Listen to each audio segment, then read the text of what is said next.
For this week's edition of TV Enthusiast Top 10 Tuesday, we take a look at American Gods and why it deserves to be your next TV obsession. Number 10. A short, concise run. The first season of American Gods, like Legion earlier this year, is a short and concise 8 episodes. While a short episode run would normally not be a big selling point, in the age of peak TV, it means a smaller commitment. Number 9. Arrows in bulk. American Gods opens with a tale of Vikings landing onshore in America.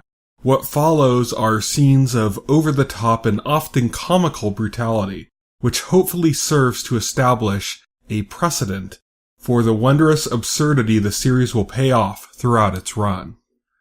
Number 8. Gods vs. Gods. Ever wanted to see gods at war? Not waging war on humanity, but at war with each other?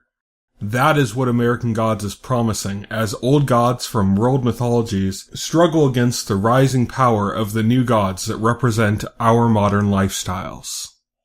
Number 7. An opportunity for Starz.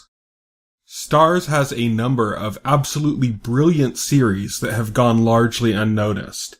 If American Gods can get you to subscribe to Starz, consider the shows that can make you stay with the channel. The Missing is a fantastic exploration of life amidst the tragedy occurring in the case of a missing child. Ash vs. Evil Dead is a hilarious and ultra-violent continuation of the cult classic Evil Dead trilogy. Spartacus will draw you in with its 300-esque aesthetic before hooking you with the schemes and machinations of ancient Rome.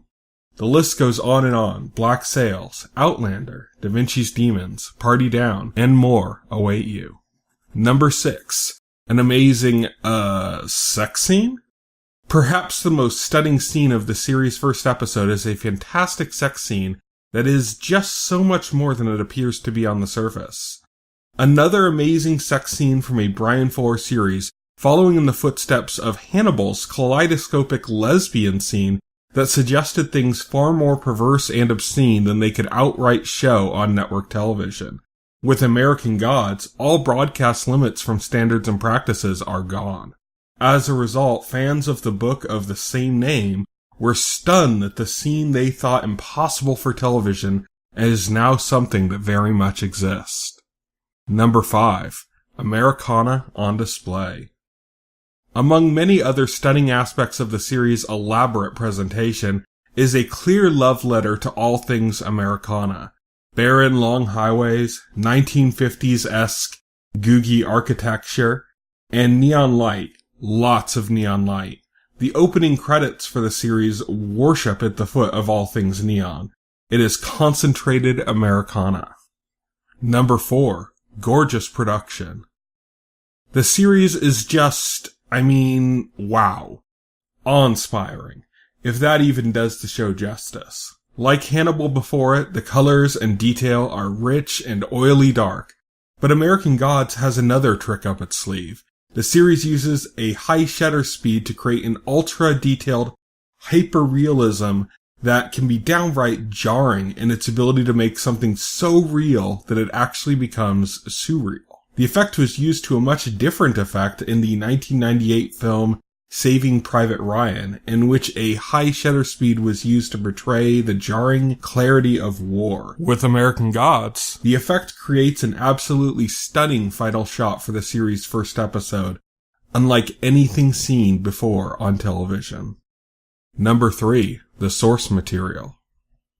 American Gods is based on the 2001 novel of the same name by Sandman scribe Neil Gaiman. Gaiman is a beloved staple of modern science fiction fantasy literature. The original book was awarded the Hugo, Nebula, Locus, Geffen, and Bram Stoker Awards. Neil Gaiman has an executive producer credit on the series, and he was heavily involved in its pre-production and production. Number 2. The ensemble cast. American Gods has perhaps the most impressive cast in a TV series this year, perhaps rivaling or even surpassing that of last year's Westworld. Deadwood's Ian McShane chews every scene he is in as Mr. Wednesday. And upcoming fellow scene stealers include Cloris Leachman, Peter Stormare, Gillian Anderson, Kristen Chenoweth, Corbin Burnson, and even the reclusive Crispin Glover. Think about that. Ian McShane and Crispin Glover will be acting off of each other in American Gods. Goosebumps. Number 1, the creative team. So what can top such an amazing cast? How about an amazing crew? Hannibal's Brian Fuller is teaming with King's Michael Green, with the two serving as showrunners. The pilot episode was directed by David Slade, whose work on TV has included Breaking Bad and the pilot episodes of Awake and Brian Fuller's Hannibal. Also returning to work with Fuller again is Hannibal's composer, Brian Retzel, who frequently collaborates with Sofia Coppola. If you loved Hannibal, and we loved Hannibal, then you need to know that American Gods is bringing the band back together. Thank you for tuning in to TV Enthusiast Top 10 Tuesday. TV Enthusiast is home to lots of TV-related content, including our weekly podcast, The Weekly Set. Tune into TVEnthusiast.com for more coverage of American Gods and all of your favorite shows.